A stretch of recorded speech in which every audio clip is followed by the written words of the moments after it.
Hello and welcome back to the Football Heritage podcast. I'm your host, Rory Bryce, and this week I'm joined firstly by Nico. Hello, Rory. And I'm also joined by his friend, Thano. Hello, hi Rory. Thank you very much for joining me. Now, Nico and Thano are both natives of Greece, but currently live elsewhere. Nico lives in Puerto Rico and Thano in Manchester. But today they have kindly decided to join me to talk about the club that they have supported since they were very, very young, and that is AEK Athens. This is one I've been looking forward to doing for quite some time. It's the next in our club histories sort of sub-series. Of course, we've covered Athletic Club before this, and we've covered Union Berlin. AEK Athens was the next on the list, and it's one that I'm really, really excited to do. It's a club that I'm quite fascinated by personally, so I hope all of our listeners enjoy it as well. But before we get stuck into things, Nico, first of all, why don't you tell our listeners a little bit about yourself? Yeah, I'm a journalist. So I used to be for 15 years a journalist in the Greek Super League, in the top tier there. I'm still a journalist, but as a part-timer, and I'm doing work as a tipster, but not anymore on TV like I was a few years ago. So I was very close to the football league there in Greece, very close to AEK, following the match. I was a pitch reporter also, so I spent a lot of time next to the bench, and it was very, very interesting and exciting. Not anymore, but I have great memories about the league and the football in my country. Now I have a different career path, but of course I still follow the team and the club, and I'm very happy to talk about it with you, Rory. Thano, it's your turn. Tell our listeners a little bit about yourself and what you do. Yeah, sure. Well, my CV is not as it's a bit more less modest than Nikos. I live in Manchester. I've been in the UK for the last 12 years, and I'm a big AEK Athens fan. So I'm here to try to shed some light to the magical yellow and black world of AEK Athens. Excellent. Yeah, I think that's a perfect way to put it, to be honest. It's here to talk about your club, the memories that you guys have of your club, but also talk about this really sort of interesting element of AEK Athens that is often publicised, which is the passionate views of Original 21, who are the main fan group of AEK Athens as well. But I suppose we really need to start right at the beginning. AEK Athens was founded in the 1920s, largely by a group of refugees from Constantinople. And this is really a core facet of AEK Athens and where the fan base gets its views from, isn't it? Yeah, that's right. If you just Google the map of Greece in year 1922, you're going to realize that it's very different. That's the thing we know today. Greece won the war against Turkey back then, and we took control of some important parts of today's Turkey, some parts of the coast of Turkey, as you know it today, and also some parts of Constantinople, which is the Greek name of Istanbul. So back then, like 100 years ago, we had thousands of Greeks living there. But, Turkey attacked back to the Greeks. They wanted to continue the war, to take back the land, and they managed to do it because I think that the Greek army back then was exhausted or something. We didn't have a big army, and they were exhausted after many years of fighting. So we lost the second part, let's say, of the war. The Turkish attacked to the Greek cities back then. They killed many civilians. They burned down cities, and the Greeks had to go back. This happened in 1922. 102 years ago, the Greeks lost their cities there in today's Turkey, and they have to go back to Mother Greece, right? Most of them came back to Athens, and they have to restart their life from zero. I mean, imagine people that were set back there, having their jobs, their careers, their businesses. They lost everything back in there in Turkey. They came as poor people in Athens, and they have to restart. No job, no money. They had only their clothes, sorry, nothing else. So 2 years later, 1924, some of them athletes and sports fans, they founded AEK Athens.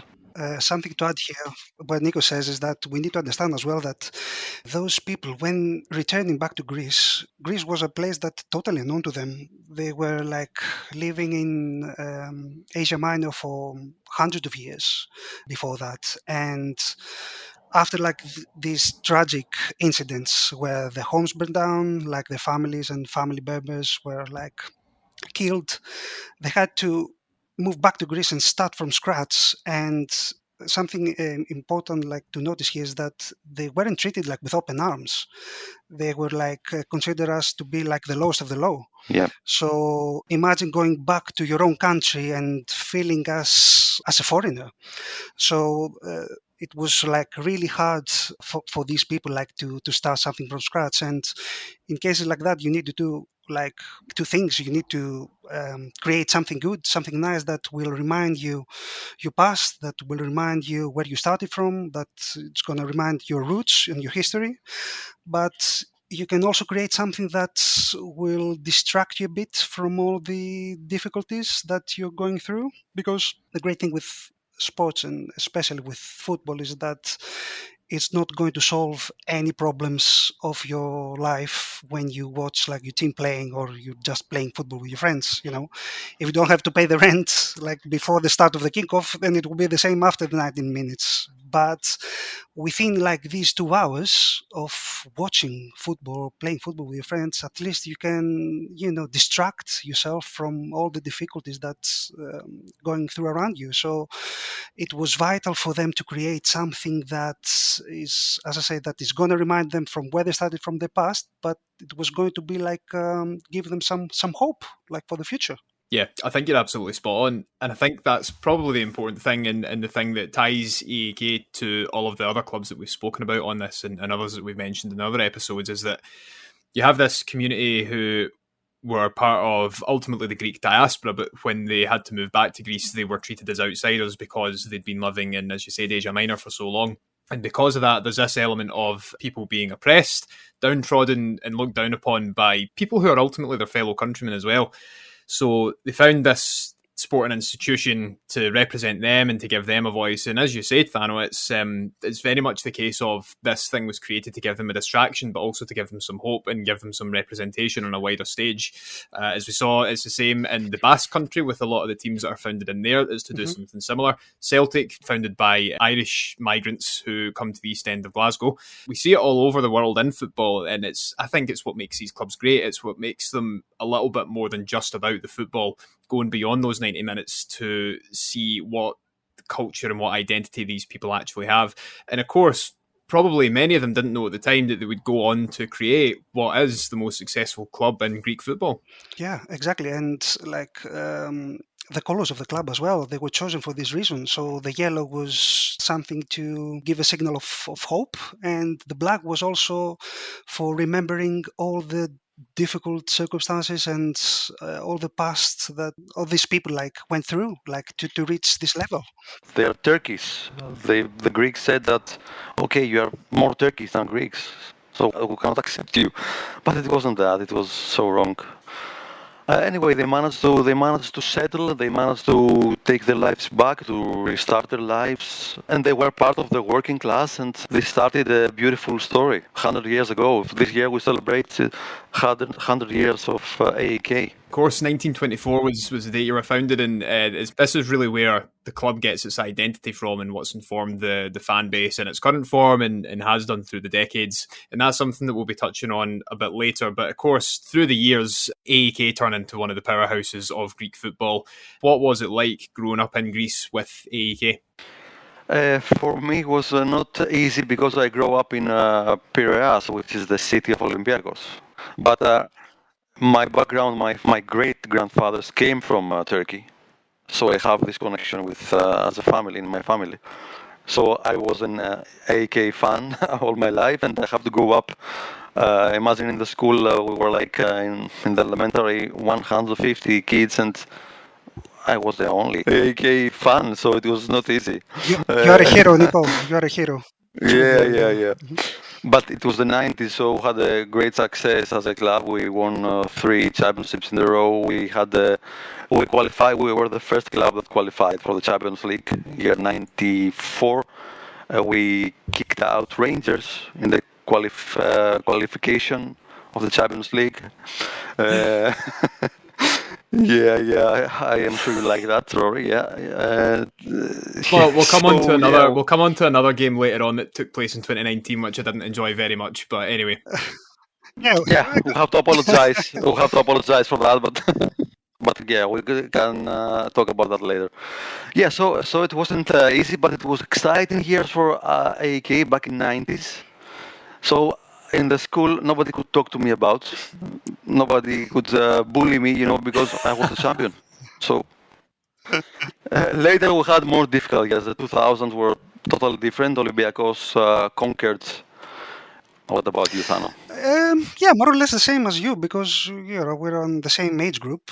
So back in Yeah. the 90s, I mean, I was 9 years old when 1994 we won our last championship back in the 90s, and yeah, after that though we entered the next decade was very turbulent with, a lot of difficult time during the pitch, out of the pitch.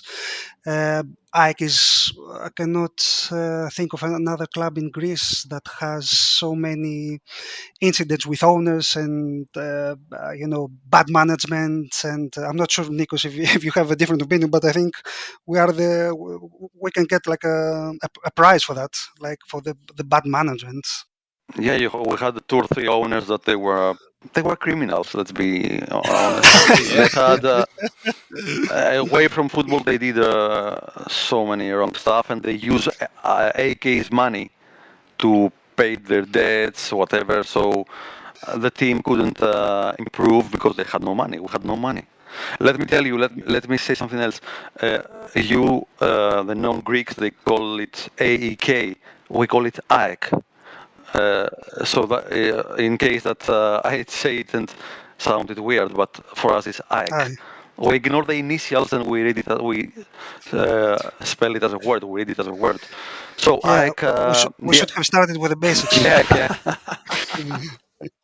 So AEK had difficult times between 2000 2015.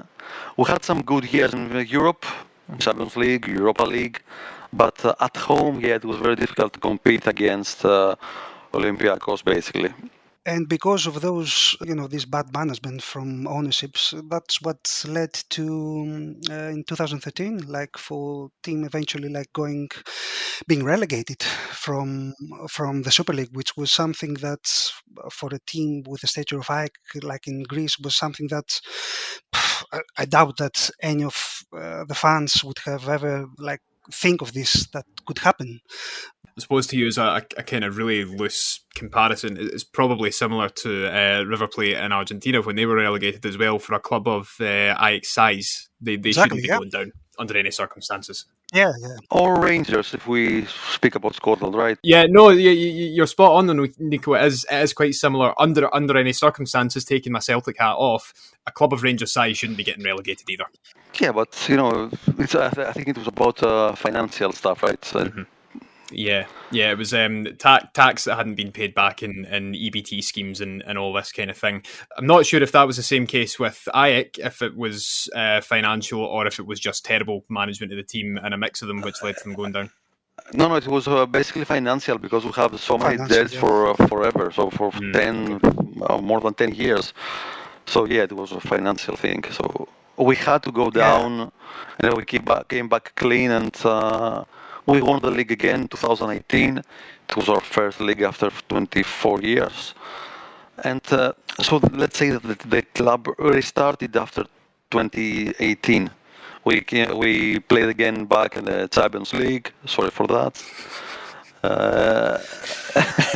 And we're a normal football club, a top football club in the country again, the last 6-7 years.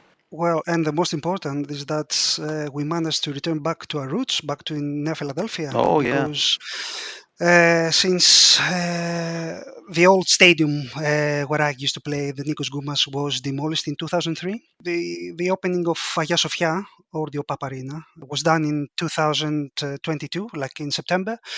So it's hard to.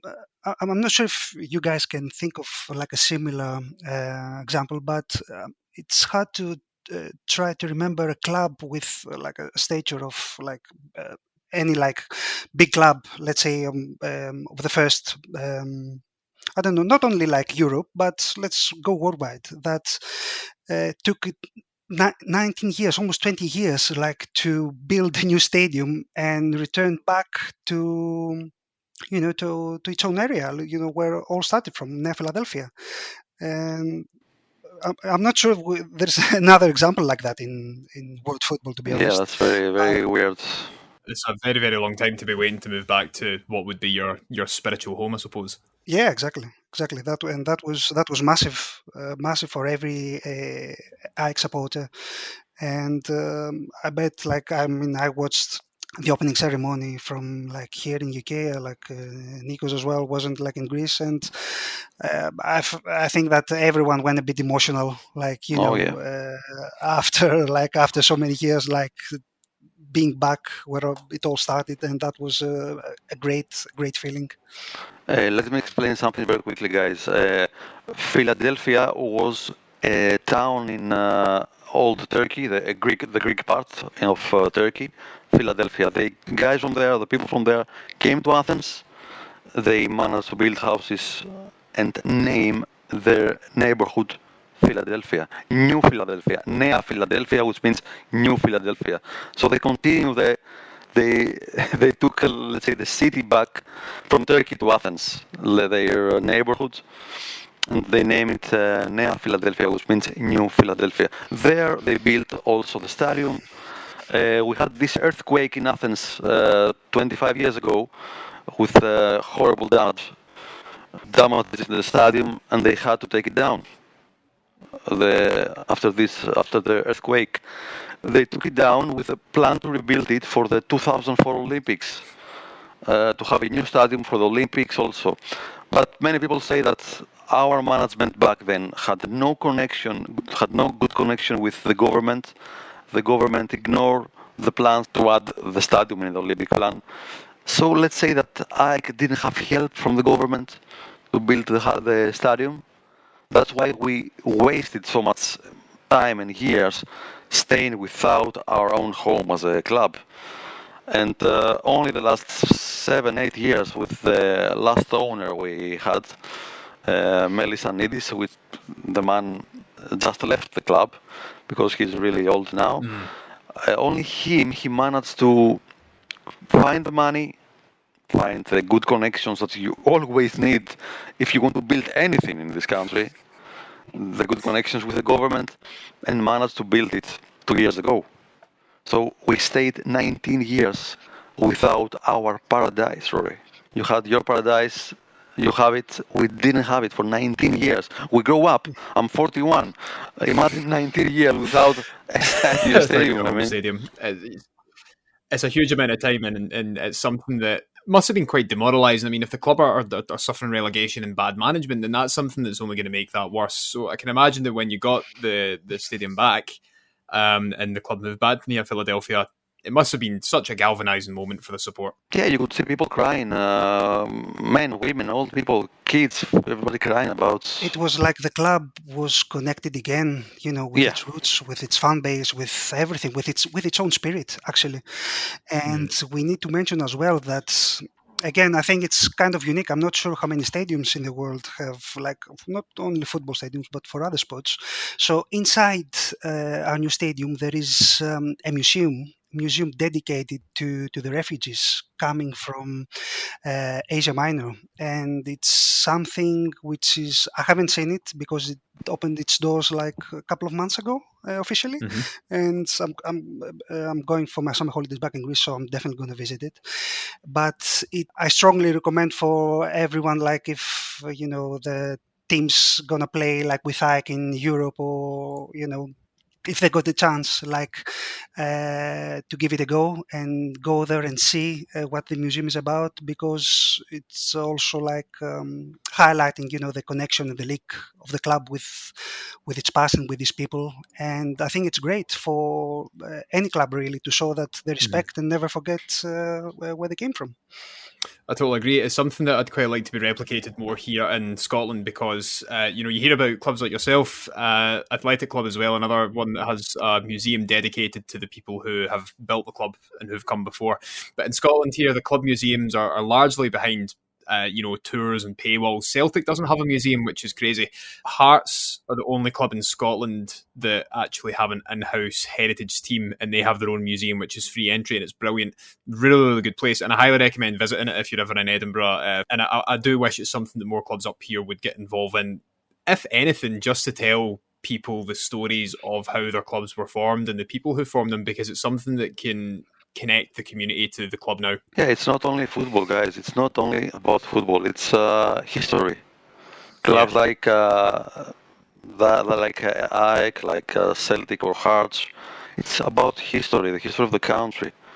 This museum is. They say I can only see pictures because I'm in the Caribbean now. I'm so far away, but. Yeah, I can't wait to go back there and visit the museum. For me, it's more important than the sport, than a football match, because it's more than 100 years of history. It's the reason that you support the club, and the reason that we're ultimately having this conversation today was these people who came over and founded the club as well, which is really important, and it's something that's often understated and doesn't really get spoken about an awful lot. One question that I had, and again, it's kind of similar to other clubs, Athletic Club fans will support the Basque Country over Spain. Some Celtic fans will support Ireland over Scotland, for instance. And I was curious if AEK fans, whether your generation or previous generations, supported Greece, or whether some of them would maybe support Turkey. It's something that we often see with the fan bases of clubs who've been formed, who've maybe been oppressed or looked down upon. So I was just curious to see if it was the same with the AEK fan base, or if you guys are Greece supporters as well. No, it's about 100% Greece. It's 100% Greece. Because, if you search a little bit about the history between Greece and Turkey, we're talking about 400 years of fighting, of wars, occupation. So we're just neighbors. Yeah. That's the truth. Sorry, it's now the last decades we're modern people. Okay, we want peace, of course, but that's why we face each other as a neighbor. So the Greeks back then in Turkey, they were Greeks in a place that they call home, but and they had Turkish neighbors. Okay, they lived with them, close to them, but they were Greeks, loving Greece. And then they couldn't forget about the occupation of the Ottoman Empire, the Turkish Empire, that conquered our country for 400 years. So it's only Greece, and it was only Greece for us. Despite when they came back, they faced racism for a while and issues. But okay, no, it's to be clear about that. It's always Greece for us, 100%. That was a good answer. Only never Greece. I just thought it was important for our listeners to hear that, just in case. Of course, if you want to look up the history of relations between Greece and Turkey, it's very interesting. But as Nikos just mentioned there, it is a history of war and oppression and occupation and a whole load of other things. But this is where a lot of the identities of clubs within Turkey and Greece come from. And of course, AEK are part of that. And of course, as I said earlier on, the founding of the club and the circumstances of the founding of the club are where the fan bases like Original 21 really get their identity and their views from. But they've developed over a number of years as well with other situations that have happened in and around Greece, haven't they? Thano, I think Original 21 is closer to you, my friend. These are strong words. But I mean, because sorry, Thanos is traveling away. He's more fun than me, so he's traveling abroad with us. So yeah, he can say more about that. Yeah, I mean, Sure. yeah, as you say, like Rory, yeah, original 21 was founded back in the 80s, and throughout the decades, it was like the core of AEK Athens fans, following them everywhere, and doing everything they can, like, to support them, and their presence has always been there, will always be there for sure. Um, and I think, did you mention something like for a political background as well? Yeah, so a lot of the original 21 and a lot of AEK fans in general are known for being, if not anti-fascist, at least Hmm. quite left-wing or Yeah. left-leaning. So I was just curious where this element came into the support. Yeah. I mean, as Athens was founded by immigrants, this Sure, of course. identity, kind of made it to its fans and developed anti-racist and anti-fascist feelings for sure. And the fan base has a leftist tendency, let's say, but I think it's like a bit strong or a bit harsh, like to say that it's only this thing or it's only like Hmm. the other thing. As Of course. any other club, it's we can it's better avoid like simplifying the political affiliations with club supporters, and Sure. you can find like any sorts of political beliefs through Ajax fans, that's for sure. Yeah, no, it's quite interesting. But again, that is an important point, and it's something we've spoken about on other episodes as well. Is that, as with any club, you can't tar them all with the same brush. One fan base may think one way, but you're absolutely right in what you say that throughout all of these clubs that have a bit more about them than just football, there are always going to be fans who believe other things as well.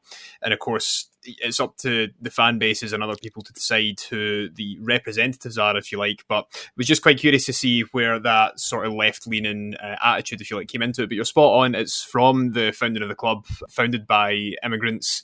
And I think this always kind of leads to you being, more progressive, if you like. Exactly, yeah, it couldn't be done otherwise. If your background is like molded by situations like this, Hmm. then you need to be on the same side of the history, I guess. Like, so when you support the club. So yes, but as I say, that you can find all sorts of like of fans like having like different beliefs. Absolutely. And I suppose you've already talked about growing up supporting AEK and sort of going through the ups and downs of being a fan of the club through mismanagement, through relegation, but also through the successes as well. What is your guys' favourite memory of AEK Athens been? I think we have to mention European success at some point. Okay, the older generations remember quarterfinals in 1968. UEFA Cup semis 1977, Thano, I think. Yeah. Yeah, we had an undefeated Champions League group stage 2002. Mm-hmm. 6 draws, Rory. 6 draws in a 6-match group stage. Mm-hmm. Of course, we disqualified. We finished third, right? It was Real Madrid first, Roma second. Undefeated disqualification. 6 draws, but it's a proud way to kick you out of Europe. I mean, to stay out of Europe, to go out of Europe, right? Undefeated, but out of Europe. Okay, but we managed to draw Madrid 3-3 at home, 2-2 away. I cannot forget that. I mean, I will never forget those moments. What else? Okay, I have to mention Rangers again. 1-0 win away at Ibrox. It was 1994. We qualified for the group stage. We won 2-0 at home, 1-0 there. So we qualified for the group stage of Champions League 1994. What else, Thano? There are so many games that you can think of. For me, personally, if I had to choose something, it would be like a bit different, because I think we have to mention as well the trip we did in 1999 in Serbia Oh yeah, to play oh against yeah, oh yeah. Partizan. So I think again history, and no football. It's not about football. Exactly, yeah. So yeah, we're gonna talk about something totally different now. So between AEK fans, let's say it's something like a famous motto is like, "It's different to be an AEK fan." And I don't tend to use it that often because you can have, like, if you're talking like with other fans, then you can say, or any other fan can feel something like that, for the club they support, like, that they feel special because they have this reason or that reason. So one thing is that, and the other one is that in modern football, someone can say that, there is no room for being different or doing something different. Everything is the same. Everything is about the money, etc. If there is one valid fact or argument, like, to support this mode of, like, being different, being an AEK fan, is the trip that the club did in 1999 in Yugoslavia. So say what it happened then. So in 1999, and NATO bombarded Yugoslavia. So it happened from mid-March till, like, for 2.5 months or something. So within, like, 1 month after the bombardment started, like, Dimitris Melissanidis that Nikos mentioned before, at the time he wasn't the owner of the club, but he had, like, the general management, and he decided, like, it's a great opportunity for Athens to go and play a friendly game within, like, the war and Belgrade, and to give, like, a message of peace, a global message of peace, and also, like, give some a glimpse of hope for, like, the Serbian people at the time. So Dimitris Melissanidis, his dad and his granddad, they were living in Asia Minor, and they were immigrants from the Pontus region. So he knew quite well how valid it is in difficult moments like this, that for someone to give a bit of hope. And it's not surprised that this man decided, like, for Ike, like, to do a trip like that. So there were, like, 2 or 3 coaches that left Athens. They had to go from to Hungary and travel through Budapest and then pass the borders there to go to Serbia. And they had to do it in a quite fast pace, because after, like, the sundown, like, it was when the bombarding was started. So it was a trip that I think it's memorable for any AEK supporters and any AEK fans. I think the people that went there will remember it for the rest of their lives. And as a fun fact as well is that the game, like, never ended, because people jumped like inside the stadium, like, to celebrate, and all these kind of things that you can imagine that happen in situations like this. But it was actually, like, it wasn't something accidental that happened, but it was something that it should have happened, because otherwise, if the match was like finished, like, in the 90 minutes, then it might took it, like, for the coaches, like, to head back to move away from the Serbia borders, would take them, like, time after the sunset. So it was, you don't want, like, to stay in a country, like, where it's being bombarded, like, through the night. So the game, like, had to finish, like, early because of that. But I think it's one of the, I'm not sure if it's feeling pride about the team. Some say it's a harsh word, it's a strong word, but this moment is definitely one for AEK fans, like, to feel proud of the team. It was 7th of April 1999. Many people believe that it's the most important day of our history.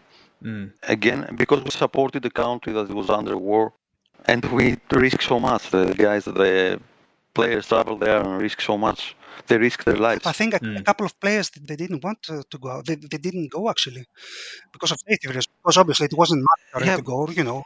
Someone didn't want to one go. of them had, one of them had a pregnant wife. At the moment, he didn't want to risk his life. I mean, it's understandable. Which is totally understandable. Yeah, 100%.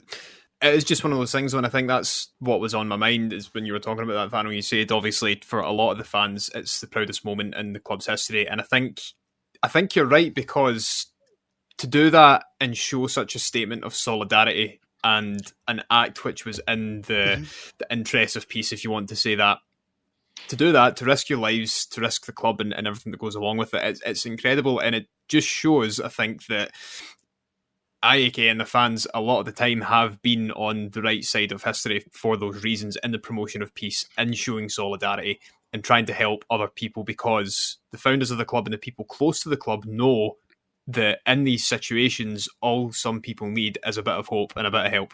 Exactly, yeah, and I hope that something similar will never happen like in the future, because if something like that happens, it means that there's a war somewhere happening. Yeah, of course. Yeah. But yeah, it was a great it was something great because it's happened from a club that it's been molded by difficult times. It knows, it's in the genes of the club, to know and feel how bad can be like living in conditions that threaten your life, threaten your existence. So like giving like some side of hope, like in difficult situations like this, it was something very nice to see from the club.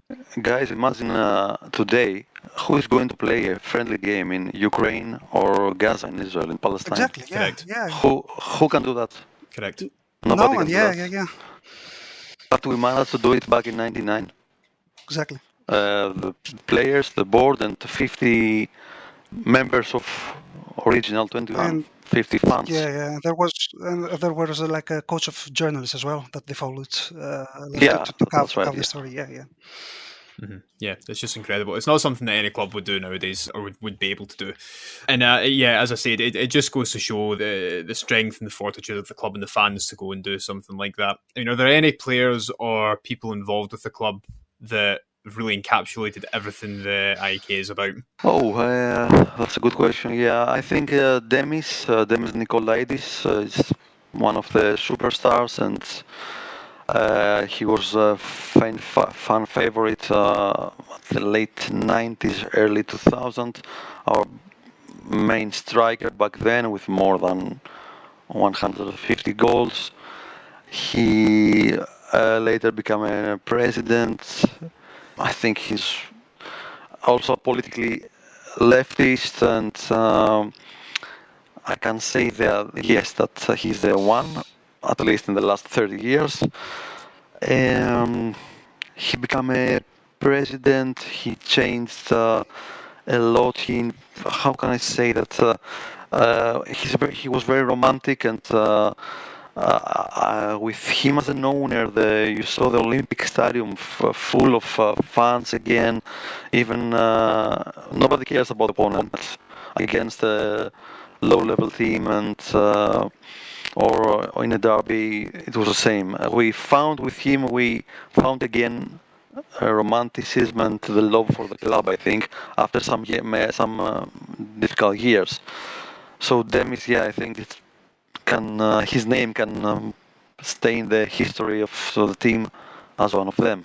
Yeah, totally agree. Like for me, Demis Nikolaidis is like the man to, if I had to choose one face to connect with Ike, like it would have to be him, because Yeah. well, with him it was like love at first sight as well, because when he was before came to Athens, he was playing for Apollon a club that would played in the first division at the time, and it was wanted by all the big clubs. Olympiacos wanted him, Panathinaikos wanted him, but it was his belief and that his connection to Ike, because he was a huge Ike fan, and he said that if I'm going to get transferred, it will only be to AEK Athens. So, like every AEK fans at the time, like loved him like straight away after that. But apart, as like Nico said, apart from his goals as well, something like to mention is that what was Nico? I'm not sure he took an award of fair play. I'm not sure what was. I Oh cannot yeah. remember It the name of the award but right now. But on the Greek Cup final in 1990, no 2000 against Ionikos. Yeah, yeah, 2000, against Ionikos. 2000. Yeah, So he yeah. scored the goal with using his hand, and while the Like Maradona against England exactly, yeah, yeah. back in While 80s. Nice. Similar, yeah. and I think while the referee like said it was a goal or something, that he like straight away like raised his hand, and he showed him that it should be disallowed. Like it's not a goal that would stand. And UK fans also, like England fans, will probably know him from the famous England against Greece game with the David Beckham free kick on the 90th minute. He was the guy that scored the second goal for Greece at the time. He made it 1-2. So yeah, there's a bit of connection with the UK listeners of the podcast as well. Sorry, Rory, very quickly. We're talking about a man that he ignored the big money move. Mhm. He ignored a big money move to Olympiacos, and he said that I'm going only to AEK. He spent 7 years as a player for us, scoring goals all the time, like 20 goals per season, 25. And then he became an owner and president for a few years. Yeah, he's one of the most important faces of personalities for us. It's not something that you would get very much anymore, players turning down big money moves to come and play for the club that they love or a club that they want to play for. So, yeah, I think that's a great example. That's perfect. It's someone that sums up what AEK is all about. And as we mentioned earlier, there's two players that really come into my mind. Of course, Vasilis Barkas, who came to Celtic in 2020 for quite a high fee. In fact, I think at the time that was the highest fee we'd paid for a goalkeeper. I think it was 5, maybe 6 million euros, something along those lines. And Nico, you of course said you defend him, and to be fair, I also think that he had been dealt a very bad hand that season at Celtic, given our other issues. But he unfortunately did drop one of the worst goalkeeping performances I've ever seen across a season, and he's very much lambasted by the support. I know, I get it. I watched many games that year for Celtic. The thing I want to say about Vasilis, okay, he's not the most passionate guy in during the game. He's not a player that he's going to shout to his defenders. He's very quiet. He's very calm guy. That's not good for you, I guess, because you want to see more passion from your players. You want to see fighting. He's not that kind of personality. But the thing he said about his time there, of course, he said in an interview recently that he has a lot of respect about Celtic and the fans and everything. He had, it was during COVID, he was alone there for a long time. He was feeling homesick. And when his wife came there, she was pregnant, they had the baby. He had many sleepless nights with the baby. You know, it was a difficult period for him. So it was a difficult period for his life, and he couldn't really show his quality. Also, he mentioned that between the players during the training, the goalkeepers were very isolated. The goalkeepers were trained alone all the time. He had no friends, no connection with the other guys. It was only the goalkeeper coach and the two other keepers. So he was feeling lonely, and it was difficult at home. But it was a weird period for him. Now he's very happy in Netherlands with Utrecht. Also, his mom is from Netherlands. He's half Dutch. So I think he adapted there much better. But for us, he's a very good keeper. He's still a very good keeper. Unfortunately, he couldn't show that at Celtic, guys. Well, that's the thing, of course, and you're spot on. It was a very, very strange time for a lot of footballers, and if you're coming from a foreign country to Scotland, it can be a very difficult country to settle in anyway. And during COVID, if you're not allowed to go anywhere, you don't have a connection with the other players, you can't really speak to anyone, it's going to be so much more difficult. And as far as I'm aware, the club, in terms of the higher-ups within the club, didn't treat him very well either, and a lot of players who've come from foreign countries have said that, they get put in flats, it takes ages for them to get put in, somewhere that's actually nice, or in some cases they have to live in hotels for months on end, which isn't great. But of course, Barkas was also the goalkeeper who put in probably one of the best goalkeeping performances I've ever seen in 2019 when we played you guys away in Greece and lost 2-1. Yeah.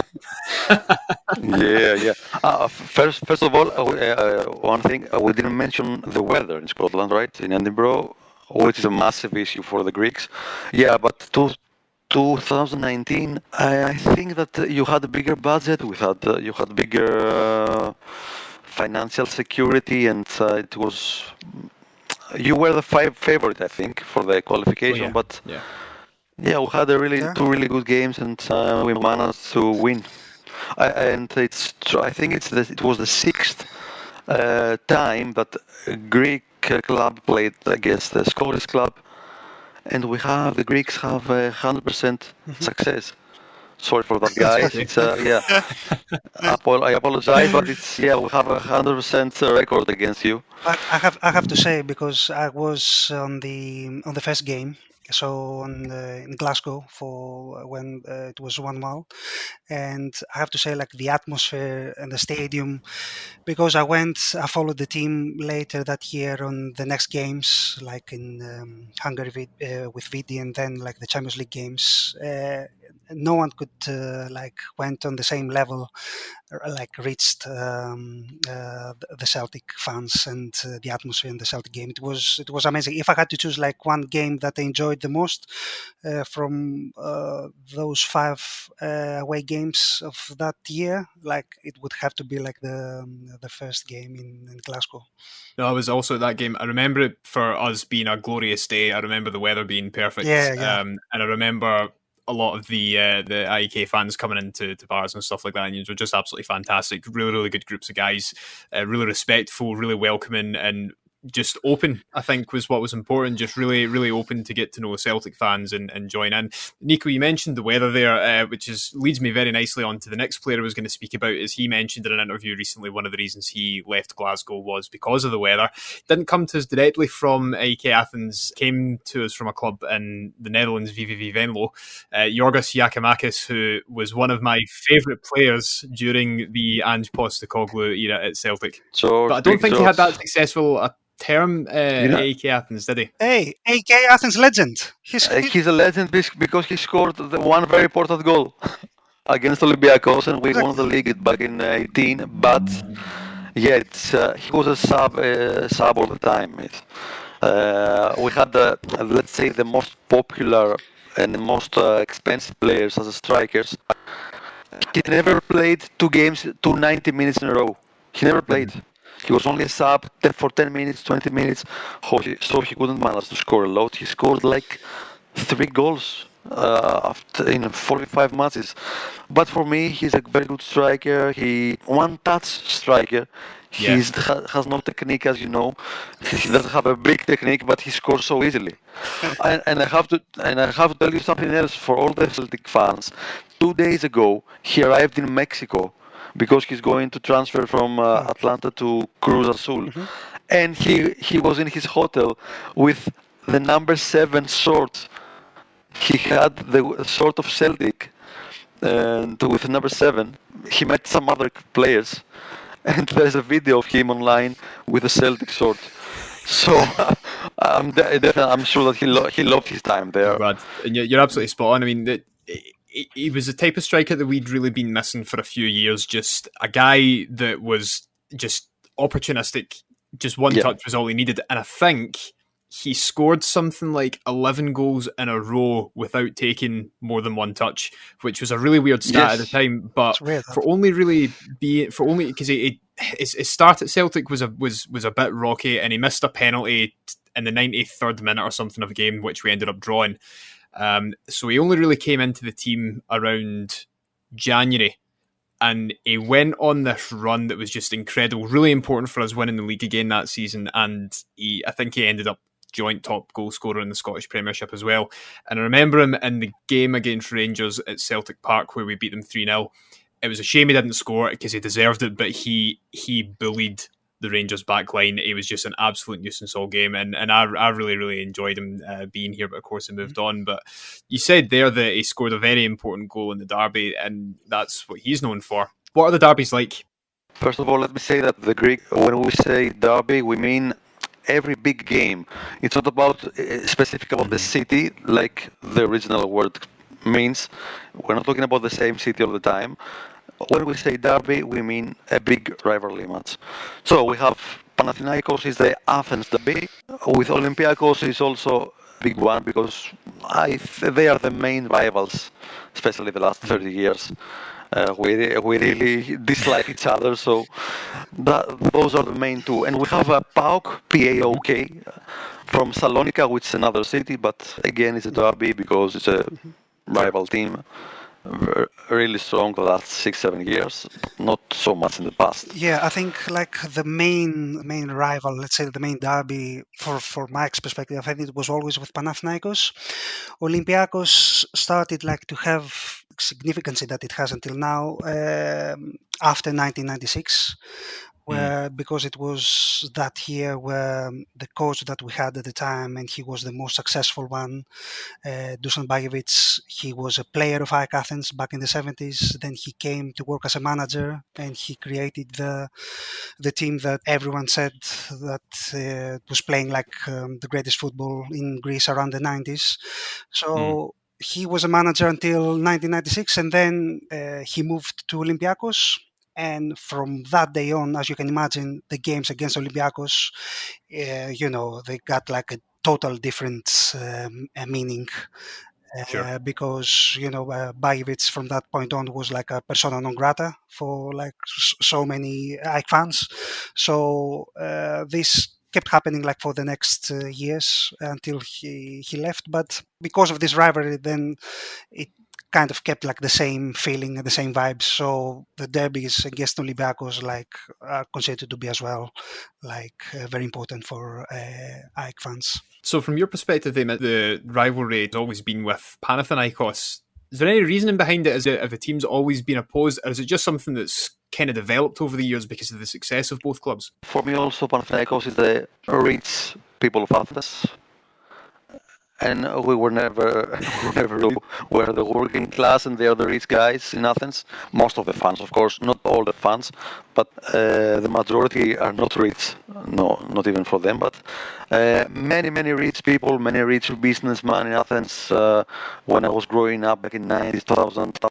Were fans of Panathinaikos, so I couldn't like them. I couldn't see they were so different from us. So, and also we're talking about two Athens football clubs. It's a local rivalry, right? While Olympiacos is a few miles away in Piraeus city.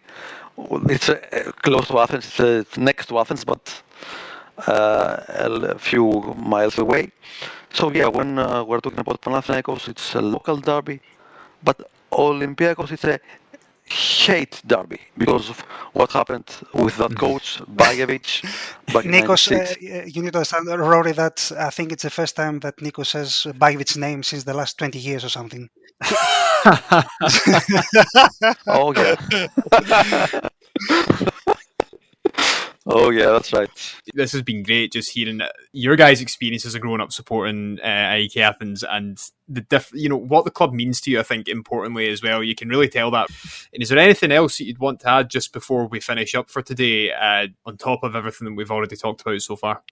What else? The thing I want to say is that for us, Celtic people, Celtic fans, and your rivalry with Rangers is one of the most important, one of the most exciting things we enjoy to watch as derbies, because okay, Scottish football is not in the top 3 in the world. It's not Spanish, English, or whatever, but it's so exciting to watch your derbies on TV. For me, because there is also a society difference, the religion, and for me it's a top derby in the world, or at the top with River and Boca in Argentina.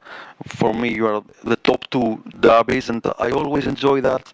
I think you have amazing fans, guys. You really love, and you have passion for the game, and I really admire that. We're kind of similar to that. We love it. We live the game with passion. We enjoy it a lot. So I'm happy that you had some AEK people in your team. George Yakumagis the last few years. Angie is a big AEK fan because he's Aussie. Okay, he's a no. But he's also Greek. I mean, he's 50-50.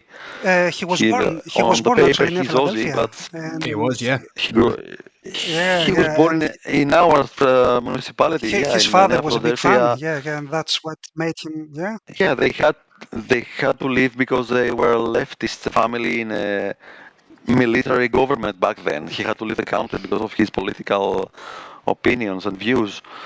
So I'm really happy that 2 AEK people help you win the league and other trophies. What else, Thanos? Yeah, I think we've covered quite a few things. Probably one last story worth mentioning because it connects AEK with Scottish football as well. is like the one of the most bizarre like incidents that you can find in European football, when it's like the second leg game against Dundee United. So for I doubt that you remember this, Rory, but in 2010 we played against, was it 2010, 2011, one of those years anyway. So we played against Mhm. Dundee United to qualify to Europa League stages.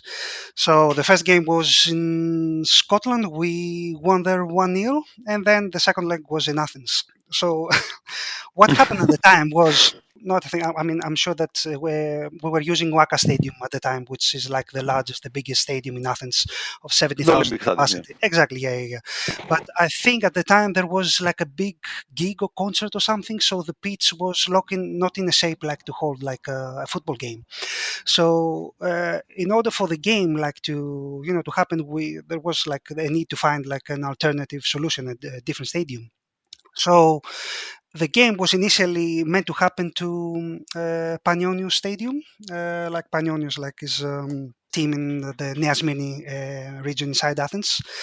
But here comes the bizarre bit. But because Panionios fans do not like, for their own reasons, like AEK Athens, they decided like to a couple of nights before the second leg takes place, they decided to break in during the night and destroy their own pitch.